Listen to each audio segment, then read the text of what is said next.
मी मन्मथ बसवण्ण स्वामी बावळगावकर, retire police उपनिरीक्षक लातूर, मुख्य संघटक जंगम ग्रुप, वधूवर 99-235-96-378 हा व्हॉट्सअप ग्रुप वधूवरसाठी चालतो। महाराष्ट्रात एकूण 8 ग्रुप आहेत। मित्रहो, आपण वधू पाहताना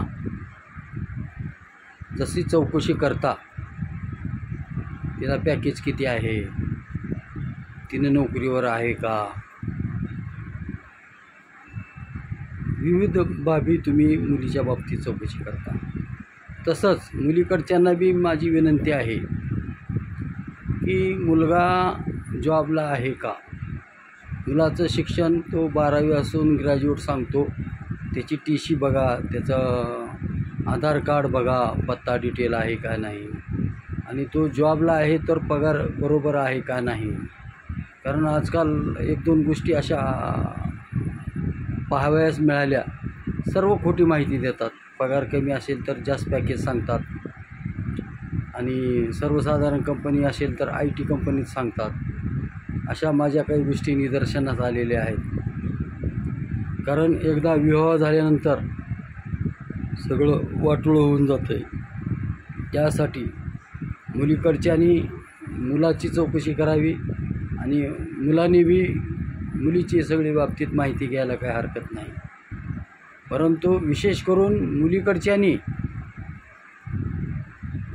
मुलाकडच्या बाबतीत, जॉबच्या बाबतीत, त्याचं बाकी सगळं बॅकग्राऊंड, घरचं व तो राहतो त्या ठिकाणी, तो दारू पितो का, तो आणखी कुठल्या व्यसनाधीन आहे का, कारण अभी नहीं तो कभी नहीं या ब्रीदवाक्याप्रमाणे।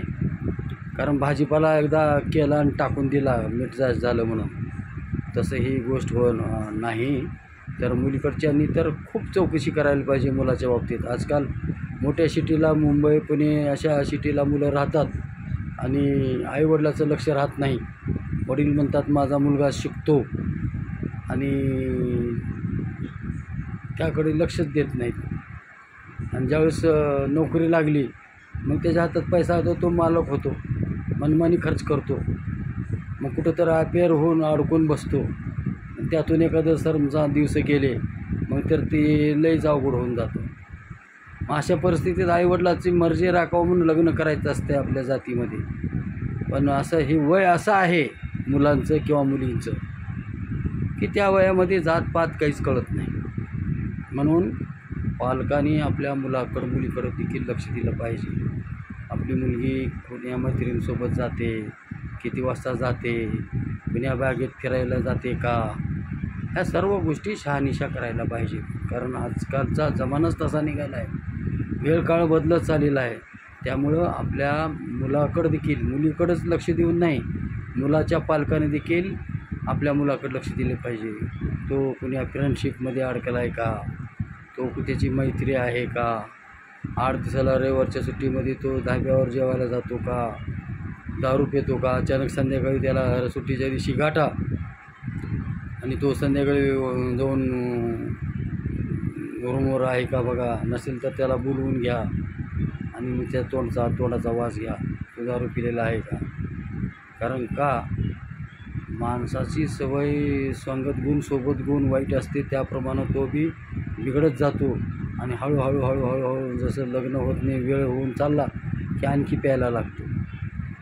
अशा ह्याच्यामध्ये जर नात्यागोत्याला, जर मित्र कंपनीला कळालं आणि त्या मित्राच्या जवळची कोणी नातेवाईक असेल तर तोच सांगतो, त्याचा मित्र सांगतो हा दारू पितो खूप म्हणून आपल्या मुलाच्या व्यसनाकडे किंवा आपल्या मुलाच्या रहनसहान, राहणीमानकडे, विशेष राहणीमानकडे, कशा पद्धतीनं राहतो, कोणाशी संगत करतो, अशा विविध बाबीचं लक्ष द्यायला पाहिजे। वेळीच लक्ष द्यायला पाहिजे। एकदा हातातून गोष्ट निसटली, पुन्हा बोलून काय मारून, शिव्यागाळ करून, बदमासन, माधुरचोद, तुला मी एवढं शिकवितो, नसन तसन शिवीगाळ करून, घाण शिव्या देऊन काय उपयोग नाही। वेळीच त्यावेळेस शिकलं पाहिजे। आपला मुलगा तसा नाही, असं गाफील राहून जमत नाही, संगत गुण सोबत घेऊन बिघडून जातो। तर आपला मुख्य उद्देश असा आहे की एंगेजमेंटपूर्वी मुलीकडची सगळी चौकशी करावी आणि मुलाने बी मुलीची चौकशी करावी. आजकाल अपेक्षा मुलीच्या खूप वाढलेल्या आहेत. त्याला घर आहे का, त्याला पगार चांगली आहे का, त्याला आईवडील आहेत का, त्याचे आईवडील सोबत राहतात का, त्याला शेत आहे का, अशा विविध अटी घालतात आणि बघतात. आजकालच्या मुंबई, पुणे, औरंगाबाद, दिल्ली अशा मोठमोठ्या सिटीला कुठे जमीन राहते हो. ही ग्रामीण भागातली खेड्यातली लोक आपण जमीन आहे का, जमीन आहे का, हां घर आहे का विचारा, पॅकेज चांगलं आहे का बघा, त्याची काही सवयी वाईट आहे का, दारू पितो का, त्याच्या मित्राकडून कंपनीतून तो दांडी मारतो, कंपनीतल्या माणसाकडून त्याच्या शिफ्टमधल्या मुलाकडून माहिती घ्या, तो कुण्या सवयीचा आहे. अशा पद्धतीचे एकमेकाची चौकशी करा. कारण जिंदगी है जीने के लिए, ये जिंदगी बार बार नहीं आती. मग एकदा लग्न झाल्यानंतर खूपच अडचणी येतात. मुलीचं आता इकडं आड इकडे विहीर पडतं आहे. जर मुलं 8 दिवसाला दारू पेत मग एक दिवसाला 90 मारतो, क्वार्टर पितो, अशा सवयी करतो आणि घरी काही देत नाही. बायको जर जॉबला असेल, तूच पगार भरून तूच घर भाडं भर, खाणे पिणे ऐश पार्ट्या करणे, अशी बरेच उदाहरणं आहेत. पिऊन जिंकलेल्या स्थितीत घरला येणे. मग ह्या मुलीनं काय करावं, सोडून द्यावं काय राहावं. मुलगा झालेला राहते किंवा मुलगी झालेली, एक लेकरू झालेलं राहते, त्या झपाटीत एक लेकरू झालेलं असते आणि त्या लेकराकडे बघून तिनं काय म्हणत नाही. पुन्हा लईच त्रास देऊ लागल्यावर मग डिवोर्स घ्यायला येते, माहेरला येते आणि मग डिवोर्स होतात. मग त्यासाठी आपल्या मुलाचं वाटोळं होणे किंवा आपल्या मुलीचं वाटोळं होणे यासाठी प्रत्येकाच्या पालकांनी शहानिशा करावी. एंगेजमेंटच्या अगोदरच कोणा बोलून काय उपयोग नाही. आम्हाला वाटलं जवळचं आहे, आमच्या नात्यातलं आहे, नातं बेतं गेलं खड्ड्यात, त्याची चौकशी करा अगोदर. नातं असलं म्हणजे काय झालं, खोटं बोलतात. प्रत्येकजण आपल्या गोष्टीला आईवडिलालाच माहीत राहतं, आईवडील कशाला खोटं बोलतात. पण मुलं आपली माहिती खोटी लपवतात. मला पॅकेज एवढी आहे, त्याची पॅकेज चौकशी करा.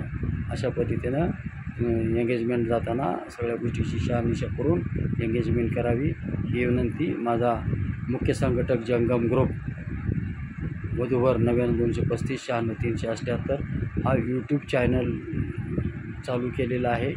हा व्हिडिओ कुणाला आवडला असेल तो लाईक करावा, सबस्क्राईब करावा आणि इतर ग्रुपवर पाठवावा ही विनंती. शिवशरणार्थ.